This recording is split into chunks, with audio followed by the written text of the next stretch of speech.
그 완전 악취가 이미 굉장히 심한 상태였는데 애들을 그냥 내버려둔 채 사나이는 집을 나왔고 그리고 열흘 만에 다시 집으로 돌아왔습니다.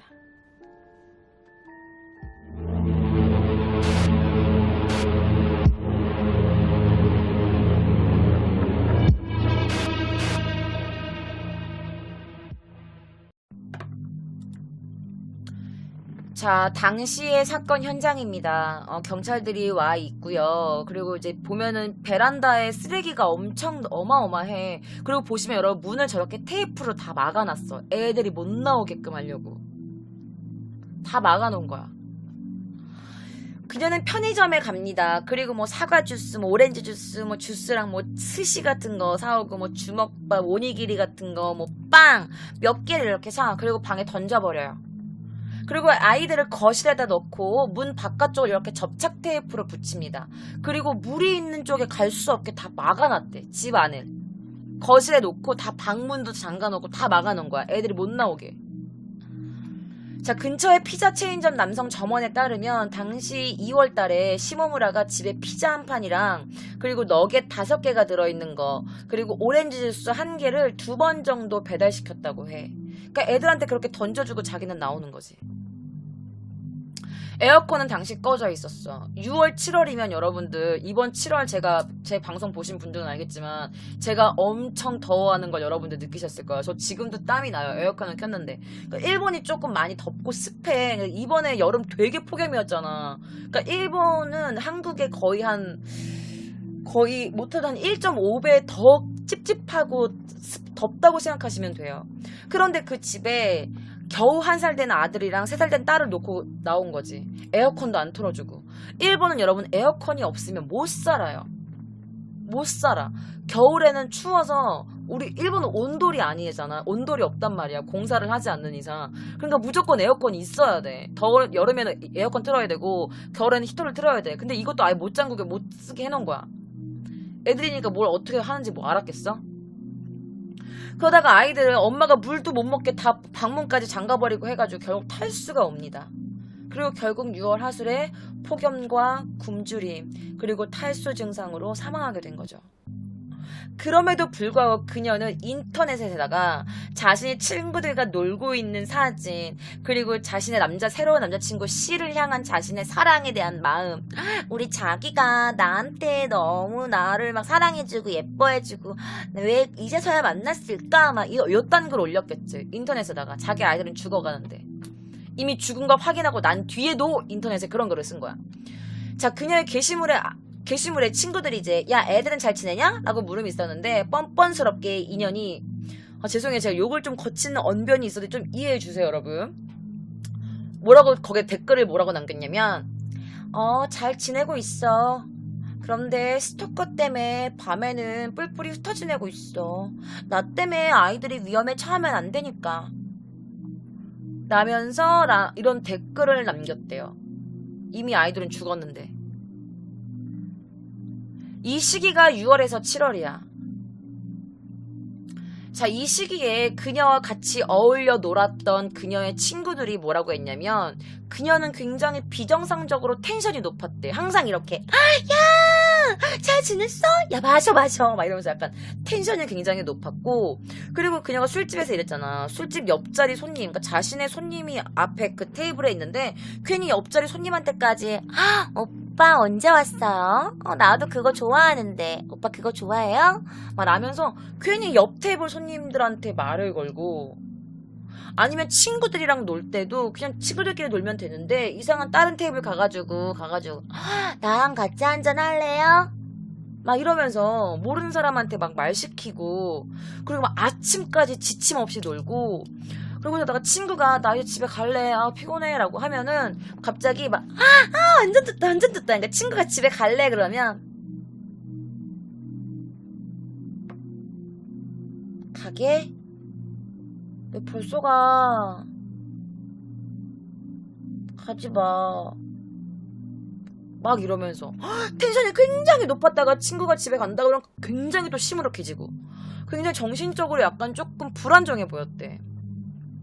그래서 그녀가 해리성 기억상실증도 약간 보였는데 사실 그녀가 중학교 때 소년원에 그냥 14살 때 그 주변에서 아주 유명한 날라리였다고 했잖아. 그래서 그녀가 소년원에 간 적이 있는데 거기에서 그녀가 해리성 기억상실 진단을 받은 적이 있었대.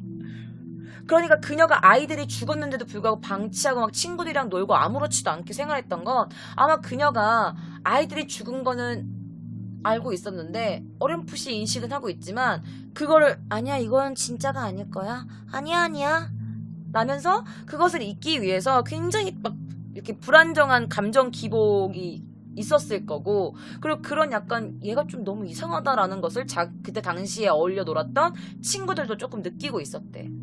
자, 그러다가 2010년 7월 29일 날 사나이가 일하는 유흥업소 사장, 그 술집 사장한테 연락이 와.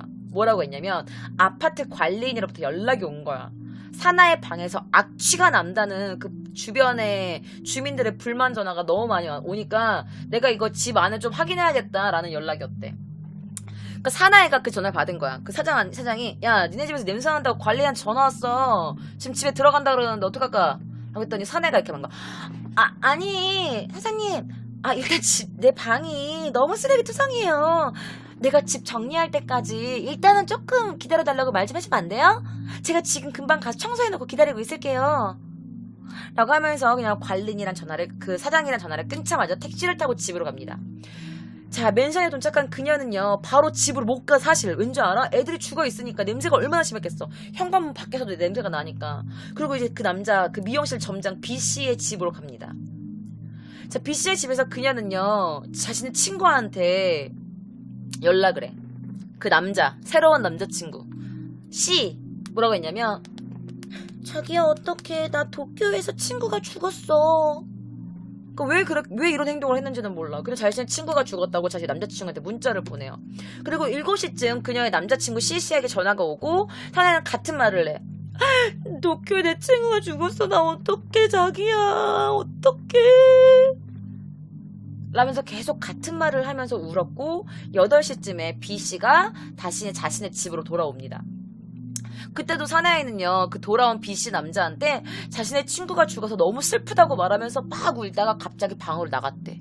집을 나갔대. 그리고 사나이는 자신의 집으로 갑니다. 그런데 집에 들어가자마자 3분 만에 다시 집을 빠져나와. 그리고 엘리베이터를 타지 않고 비상계단을 통해서 아파트에서 도망쳐요. 엘리베이터에는 CCTV가 있으니까. 자, 나중에 체포된 사나이는요 이렇게 말했대요. 집에 들어갔을 때는 전기가 들어오지 않았어요. 거실에 베란다 창문을 통해서 빛이 들어왔어요. 방 안을 볼 수 있었는데 내가 뭐 봤는지 기억이 잘 안 나요. 근데 무슨 목소리는 들렸어요. 라는 말을 했대. 경찰한테. 자, 사실 그녀가 잡히기 전에 그녀는 밤 10시쯤에 자신의 그 유흥업소 사장한테 문자를 보냅니다. 뭐라고 보내? 내 아이가 죽었어. 내가 아이를 죽게 한 것 같아. 어떡하지? 어떻게 할지 모르겠다. 내가 아이를 죽게 한 것 같다. 나는 돌이킬 수 없는 일을 했다. 라면서 아이들이 죽은 거를 자신의 그 사장한테 문자를 보내. 자, 문자를 받은 사장이 자수해라. 라고 하지. 그리고 그녀의 집으로 가서 방을 확인하고 아이들의 시신을 확인합니다. 너무나 끔찍한 그 상황에 이 사장은 그녀에게 자수를 권하지만 사나이는 답장하지 않아요. 그렇게 울며불면서 막 불안해하고 현실을 도피하던 그녀가 결국에 자신의 남자친구 C를 만나러 고베에 갑니다. 고베에 같이 가, 그 남자친구랑. 그러면서 뭘 했는 줄 알아? 야경을 봐요. 그리고 그 남자친구랑 호텔에 갑니다. 그리고 같이 숙박을 하죠.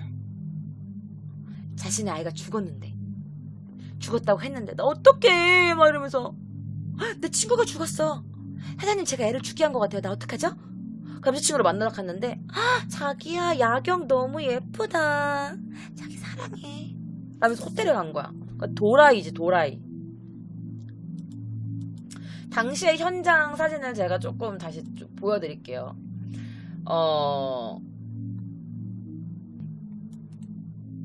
진짜 너무 가슴이 아픈데 이게 바로 그녀의 집이었어. 보면 여러분 보여요? 곰이라고 써있어. 곰이가 뭐냐면 쓰레기들이야, 쓰레기들. 그리고 여기 빨간색 보이죠? 여기는 이쪽은 봐봐, 내가 보여줄게. 말해줄게. 여기는 베란다야.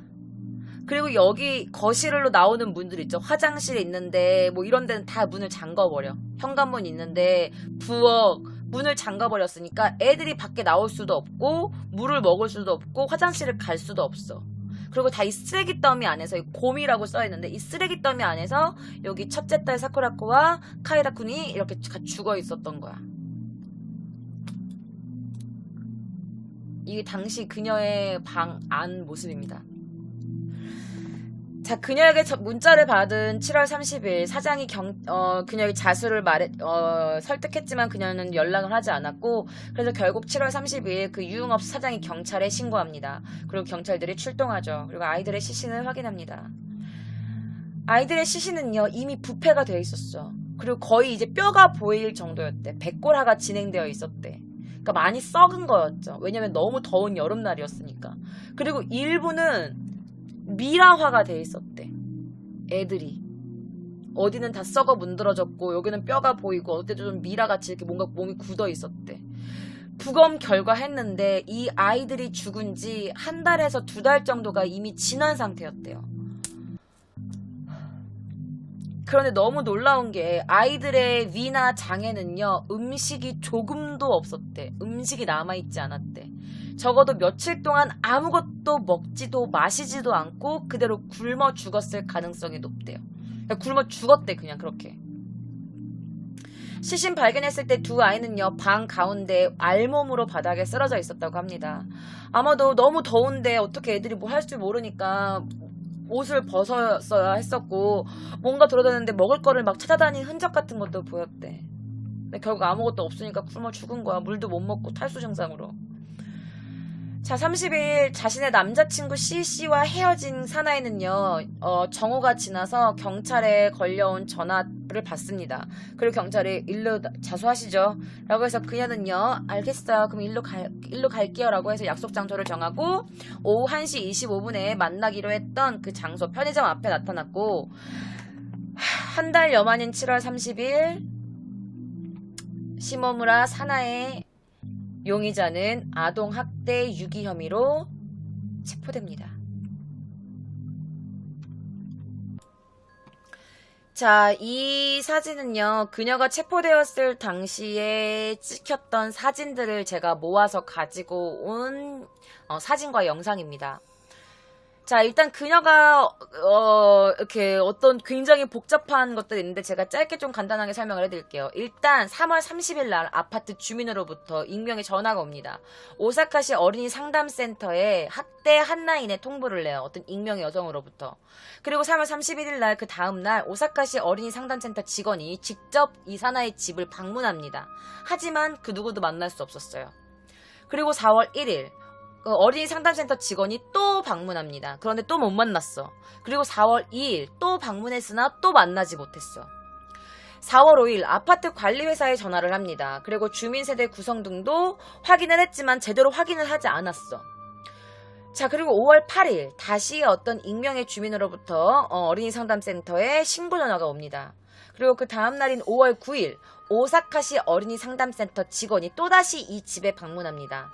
하지만 아이의 울음소리도 들리지 않았고 노크를 했지만 아무 소리도 들리지 않아서 다시 또 그냥 그대로 돌아와요. 5월 18일 다시 어떤 주민으로부터 오사카시 어린이 상담센터에 또 누가 신고를 합니다. 그래서 그날 오후에 오사카시 어린이 상담센터 직원이 또 방문을 하는데 이 집엔 아무도 없었고 부재였지. 그리고 어떤 소리들도 일체 들리지 않았기 때문에 또다시 그냥 돌아왔대요. 이게 마지막 신고였어. 5월 18일이. 자, 그리고 6월 중순 시모무라 사나이가 두 아이를 방에 덤겨두고 가출을 합니다. 그리고 하순 열흘 지난 뒤에 돌아왔을 때 이미 아이들은 굶어 죽어 있었어요. 그런데 시모무라 사나이는 죽은 것을 보고 그냥 집을 나가버려. 아이들의 시선을 그냥 방치하고. 자, 7월 29일 시모무라 사나이가 다시 집으로 옵니다. 왜? 관리인이 냄새난다고 집에 들어온다고 하자 그녀가 다시 집에 들어가서 어떤 걸 수습하려고 했으나 다시 그냥 아이들이 썩어있는 시체 악취 때문에 다시 그냥 집을 나오고 남자친구를 만나러 가죠. 그리고 그 다음 날인 7월 30일 시모무라 사나이가 근무하고 있던 유흥업소 그 사장이 방에서 아이들의 시체를 발견하고 경찰에 신고를 한 뒤 그녀가 체포가 되게 된 거죠. 자, 그녀는 경찰에 잡혔을 때 이렇게 말을 했어요. 사실 오사카에 돌아왔을 때 아이 열심히 키우려고 했어요. 그런데 밤일이라는 게 그렇잖아요. 일도 힘들고 그러다 보니까 애들 키우는 것도 조금씩 포기하게 되더라고요. 사실 너무 스트레스 받잖아. 내가 혼자 다 해야 되니까. 도망치고 싶었어. 그래서 그냥 그렇게 방치하게 된 것 같아요. 알고 있어요. 밥과 물이 없으면 애들이 살 수 없었다는 거. 그냥 내가 육아를 포기한 거예요. 그리고 애들을 죽여버린 거죠, 뭐. 라면서 인정해. 이거 진짜 믿기지 않겠지만 여러분들 정말 이 여자애가 직접 자기 입으로 이렇게 말한 거예요. 일도 너무 힘들고 육아도 내가 혼자 다 해야 되니까 너무 스트레스가 쌓여서 도망가고 싶었다. 밥 물 없으면 애들이 죽는다는 거 알고 있었어요. 나 그냥 포기한 거예요. 내가 죽인 거죠 뭐. 라면서 이렇게 자백을 한 거지. 그런데 그녀가 사실 좀 학대를 받았잖아. 계모한테도 학대를 받았고 자신의 친엄마도 자기한테 사랑을 주지 않았고 아빠도 자기한테 사랑을 주지 않았으니까. 그러면 약간 사람 심리가 내가 어릴 때 이랬으니까 난 절대 그런 엄마가 되지 말아야지 라고 하겠는데 엄마가 자신한테 했던 그 학대를 그대로 아이들한테 한 거야. 아빠도 그녀를 그냥 방치했잖아. 그 부모님한테 받은 그런 학대를 그대로 자신의 아이들한테 한 거지. 그리고 너무 어린 나이에 엄마가 너무 놀고 싶어하는 나이에 엄마가 된 것도 있고, 그리고 아무도 그녀에게 아이를 키울 때 이렇게 해야 된다 저렇게 해야 된다라고 가르쳐준 사람도 없고 그녀가 그런 걸 받아보지 못했으니까 아이들한테 뭘 해줘야 될지도 몰랐을 수도 있어. 솔직히 난 솔직히 이런 거 다 핑계라고 생각해. 그냥 그녀는 엄마가 될 자격이 없는 여자였어 그냥. 그러면 왜 남편한테 보내지 굳이 자기가 키웠을까? 그치? 나 그게 이해가 안 돼. 자, 주민들은요 3월 말부터 이 집에서 이상한 소리가 들린다고 하면서 아동학대 상담 전화에 3번이나 전화를 했어. 밤중에 그 인터폰에 마마 엄마라고 부르면서 계속 우는 소리가 들려요 라면서 익명의 전화로 아동상담센터에 전화를 했어. 그래서 이 아동상담센터가 집에 왔단 말이야. 그러면 나 같으면 몇 번이나 전화가 왔잖아. 신고 전화가 3번 이상 왔는데 집에 가면 아무도 없어. 그러면 나 같으면 관리사무소 사람한테 문을 좀 떠달라고 한다든지 아니면 경찰을 좀 대동한다든지 이렇게 했을 텐데 그냥 아무 소리도 안 들리니까 외출했나 보다? 그냥 다시 돌아온 거야. 3월 31일, 4월 1일, 4월 2일 사나이 집을 찾아갔지만 아무도 만나지 못해. 그 당시 아파트 관리인도 웃긴 게 뭐냐면 주민이 누가 사는지 제대로 확인을 하지 못한 상태였어. 누가 사는지 몰랐던 거야. 그리고 5월 8일 다시 이웃 주민이 상담센터에 전화를 해서 9일날 또다시 직원이 그 집을 방문해. 그런데 아이 울음소리가 들리지 않았어요.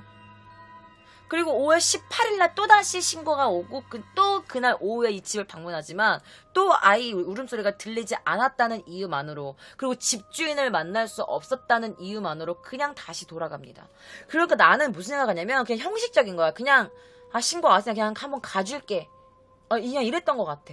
진짜 만약에 그 아동상담센터 사람이 신고가 이렇게 많이 오고 몇 번이나 왔으면 뭔가 문제가 있었다고 느껴야 되는 게 맞다고 생각하거든 나는.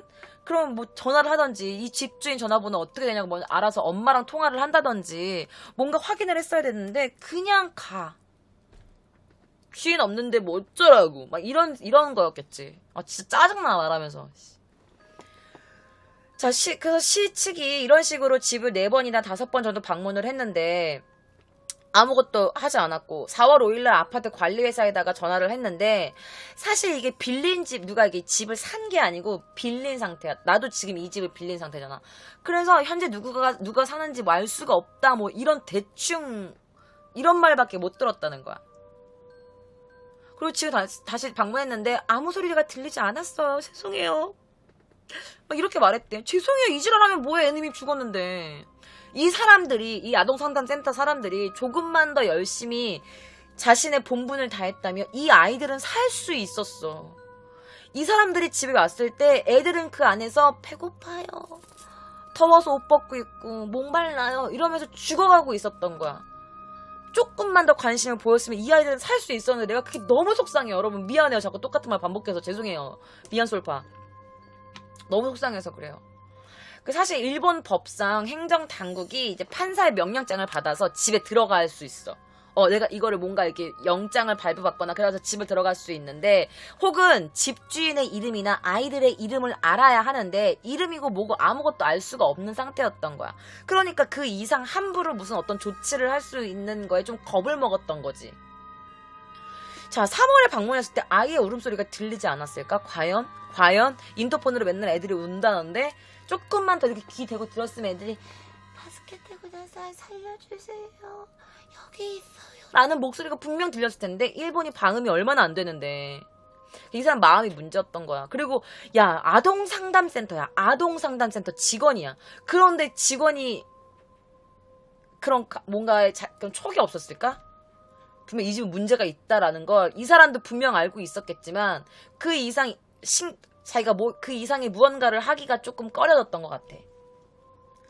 그러니까 일본이 참 남일에 신경 진짜 안 쓰고 자기한테 뭔가 해로워지는 거 좀 피하고 약간 이런 이기심이 조금 있는 나라인지라 참 물론 모든 사람이 그런 건 아니지만 어쨌든 너무나도 사람들의 무관심 속에서 그렇게 말라 죽어간 이 3살짜리 딸 사쿠라코와 겨우 1살이 갓 된 카에데라는 이 남자아이의 죽음이에요. 사람들의 무관심 속에 죽어간 거야 진짜.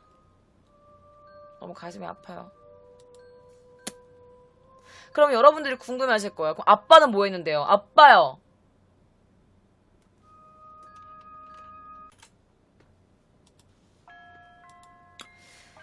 자, 일본 언론사 아에라에 따르면요. 이 시모무라 사나의 이 용의자가 오사카로 이사하기 전에 딱 한 번 이 아이들의 친아빠한테 연락을 했었대. 뭐라고 했냐? 있잖아, 애들 인플루엔자 걸린 것 같거든? 근데 내가 일을 해야 돼서 당분간 좀 돌봐줬으면 좋겠는데. 근데 이제 그 아빠도 이제 일을 하는 사람이잖아. 그러니까 이렇게 한 거야. 미안한데 나도 일 때문에 요즘 바빠서 정신이 없어. 라고 하니까 이 여자애가 그래 알았어. 끊어버린 거야. 그리고 얼마 뒤에 또다시 그녀에게 연락이 왔대요. 인플루엔자 아니었어. 걱정 안 해도 될 것 같아. 라고 했대. 그리고 나서 5월달쯤에 다시 이 아이들의 아버지한테 전화를 걸었대. 그래서 뭐라고 했냐. 우리 애들 잘 지내고 있어. 걱정하지 말라고 혹시나 전화해봤어. 라면서 아이들은 잘 지내고 있다. 나도 잘 지내고 있다. 걱정하지 말아라. 라는 전화를 했대. 근데 5월달 그때는 얘가 이미 애들을 방치해놓고 애들이 말라가고 있는 중이었던 거야. 그런데 그녀는요, 자신의 전 남편에게 자신이 어디 살고 있는지, 우리 아이들과 어디 살고 있는지, 주소나 이런 것들은 아예 남편한테 알려주지 않았대. 자, 그런데 그렇게 다 모든 사람들, 자기 애도 싫고, 아빠도 싫고, 남편도 싫고, 다 싫은데, 다만 그녀가 자신을 3년 동안 길러줬던 그 도쿄의 아빠, 자신 친아빠의 지인이었던 그 럭비부 감독만은 이렇게 말했대. 저는 진짜 그 도쿄의 아빠가 정말 좋았어요. 제가 그 아빠 때문에 럭비부 매니저가 될 정도였으니까요. 라면서 그 사람을 아빠라고 불렀어. 자신을 낳아준 친아빠에게선 느낄 수 없었던 애정을 자신의 일생 동안 딱 3년 동안밖에 안 살았던 그 도쿄에 살았던 그 그 럭비 감독을 그 사람한테 더 큰 사랑을 받았던 거지. 유일하게 그 3년 동안. 자, 그럼 여러분들이 아까 진짜 막 채팅창에서 너무 속상하다 빡친다라고 말이 나왔었는데 사실 이게 실제로 그 아파트 주민을 인터뷰하는 영상이에요. 사진이에요. 자, 사실 이 맨션의 주민들도 문제가 있는 게 뭐냐면 사실 이 주민들도 뭔가 이상하다는 걸 느꼈어. 이 집이. 그런데 결국에 아동 상담센터에 전화한 사람은 딱 한 명뿐이었던 거야. 여러 사람들이 혹시나 저 집에서 이상한 인터폰으로 애들이 우는 소리가 들린다, 뭔가 이상한 냄새가 난다, 저 집을 꼭 확인을 해봐야 된다라고 좀 몇 명의 사람들만이라도 그 아동센터에 전화를 했다면 혹은 경찰서에 신고를 해줬다면 뭔가 달라질 수도 있었을 거야. 근데 왜 단 한 명만이 신고를 했을까? 자, 같은 맨션에 사는 이 아르바이트하는 여성 22살의 이 여성은요, 직장 동료한테 이렇게 말했대. 야, 사실은 우리 동네에 아동학대를 당하는 애들이 있는 것 같아. 어떡하냐? 전화를 해야 되나? 신고해야 되나? 야, 근데 잘못 신고했다가 아니면 어떡해? 야, 걔 부모님들 기분 나쁘게 하면 어떡해? 야, 같은 아파트 사는데 괜히 얼굴 붉히고 좀 그렇지 않을까? 라고 해서 그만뒀대. 괜히 안 좋은 말 나올까봐. 내가 그냥 부모님한테 혼나서 애들이 그냥 우는 걸 수도 있는데 내가 그거를 좀 오버해가지고 괜히 경찰에 신고하고 아동학대센터에 신고해가지고 아닌데 내가 혹시나 실수하면 어떡하지? 라는 그 아니란 생각에 아무 시도도 하지 않았던 거야. 인터뷰에서. 막 울면서 이렇게 인터뷰하는 거지. 그러니까 1번이 뭐냐면 다른 사람 일에 간섭하지 않아. 왜냐면 그게 혹시나 내가 무언가를 해가지고 이 사람이 뭔가 피해를 입는 거 아닐까? 내가 괜히 오지랖 떨어가지고 이 사람이 뭔가 피해를 입는 건 아닐까? 이 사람이 내가 피해를 뭔가 받는 건 아닐까? 그냥 너는 너, 나는 나. 약간 이런 마인드가 좀 있어, 사실은. 다른 사람의 신경을 안 써. 그러니까 이런 것들 때문에 약간 참 무관심이 진짜 무서운 거야, 여러분. 자, 또 다른 여성도 26살 다른 여성도요. 밤새 아이들이 울어대는 게 뭔가 이상하다라고는 생각은 했으나 신고는 하지 않았어요 라고 해. 그래서 왜 신고하지 않았어요 라고 했더니 아니 누구 집에서 우는지 알아요. 누구 집 애가 우는 건지 솔직히 몰랐으니까 그래서 신고를 안 했죠 라고 해. 그러니까 애가 밤새도록 우는데 누구 그 앞 맨션에 사는 그 누구 한 명 어디서 나는 애가 이렇게 우나라고 아무도 찾지 않았던 거야.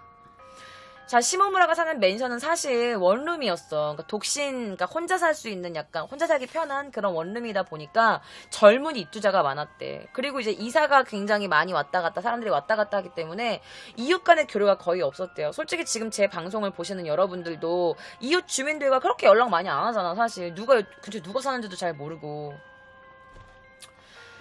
결국 신고한 사람은 단 한 명뿐이었고 아동 상담센터 그 직원이란 연인지 놈인지 모르겠지만 5번이나 가정 방문했는데 아무런 조치도 하지 않았잖아. 그 사건이 일어나고 나서야 이 맨션 주민들이 굉장히 그 아이들한테 미안해하면서 조금씩 서로 교류를 하기 시작했대.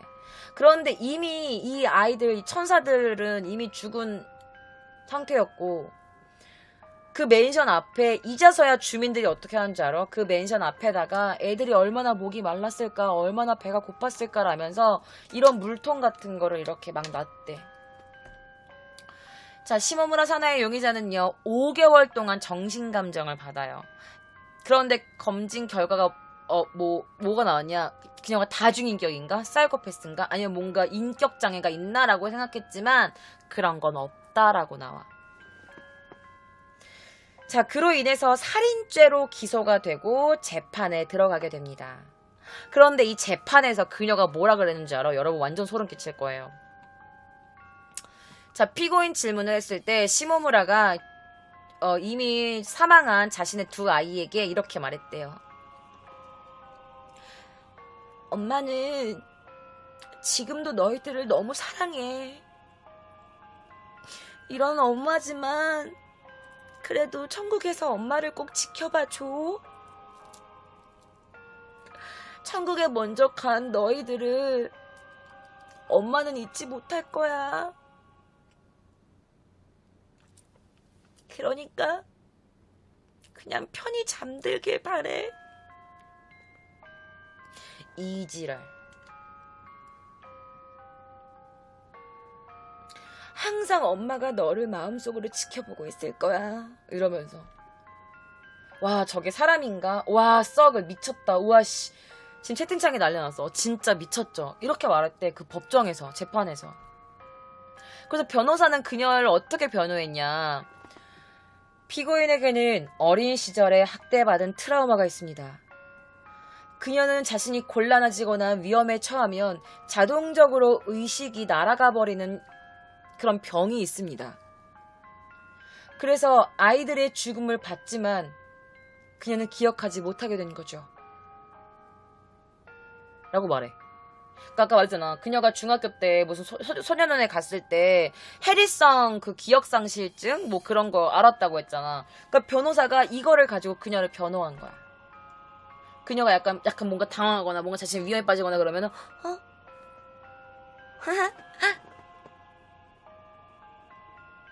이렇게 기억을 잃어버린다. 약간 이제 이렇게 그녀를 변호하게 된 거지.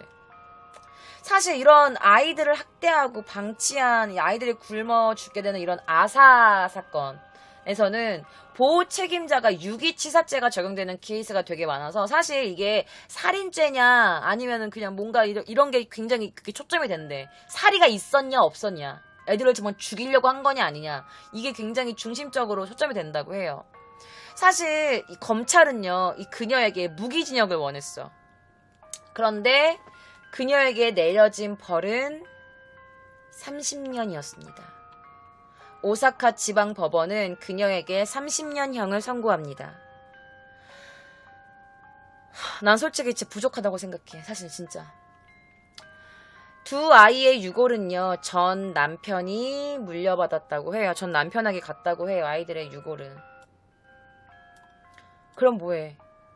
재판 그녀가 뭐 사형을 당하든 유기징역을 당하든 30년이 됐든 아이들의 유골을 아빠가 가지거든. 살아있을 때 아무도 아이들에게 사랑을 주지 않았으면서 이미 아이들은 죽었는데 이제 돌아올 수도 없는데 그 뼈 받으면 뭐 어쩔 건데. 애들 그렇게 방치해놓고 아빠도 문제가 있다고 봐. 나는 진짜.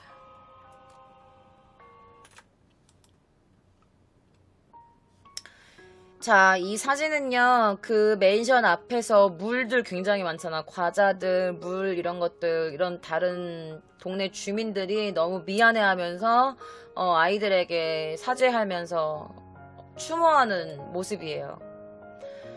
자, 어린아이의 진짜 너무 가엾게 죽은 이 두 아이의 소식이 전해지면서 아이들이 발견된 맨션 집 앞에서는 물, 음료수, 과자 등 이런 먹을 것들을 들고 조문하는 이런 조문객들의 행렬이 길게 이어졌다고 합니다. 사건이 사건인지라 사실 대부분의 이렇게 오시는 사람들은 거의 대부분 어머니들이 많이 있었대. 나 진짜 애들 너무 불쌍하지 않냐? 진짜.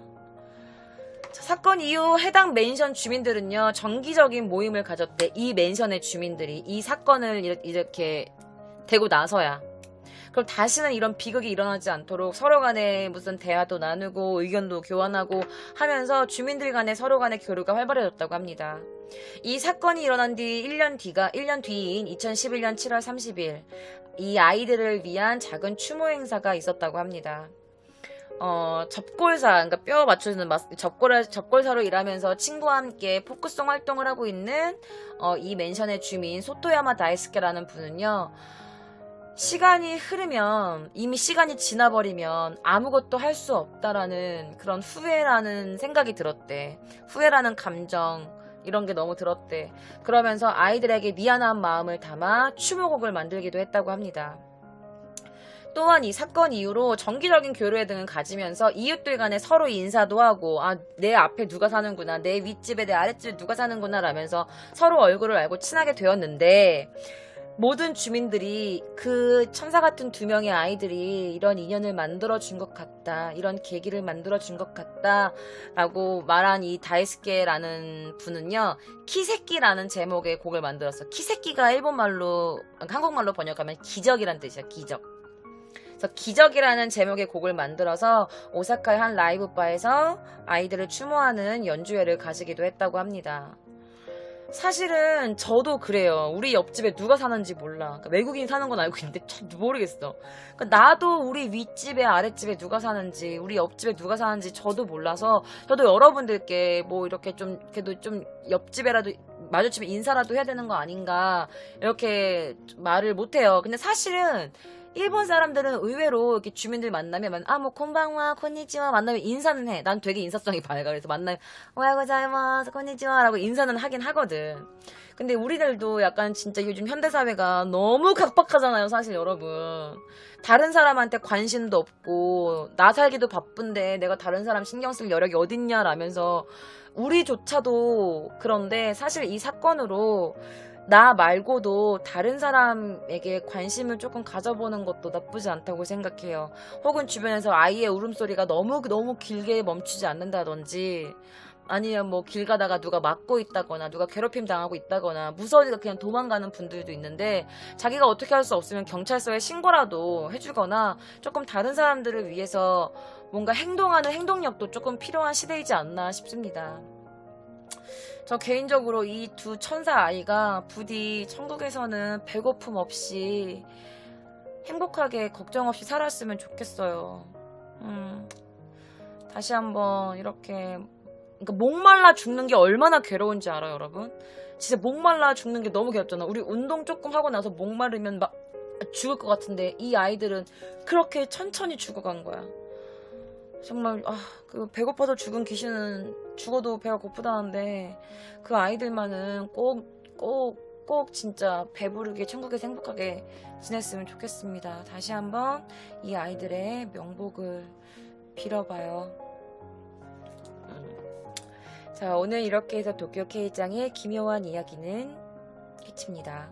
다음 주 금요일 밤 12시에도 위험한 초대와 기묘한 이야기로 여러분들을 만나 뵙도록 하겠습니다. 저를 처음 보시는 분은요, 유튜브 도쿄 K장 구독해 주시고요. 인스타도 도쿄.K입니다. 많이 구독해 주시고 좋아요, 힘나는 댓글 부탁드릴게요. 다음 영상 보고 싶으시면 조금 기다리셨다가 클릭하시면 됩니다. 그럼 여러분 좋은 밤 되세요.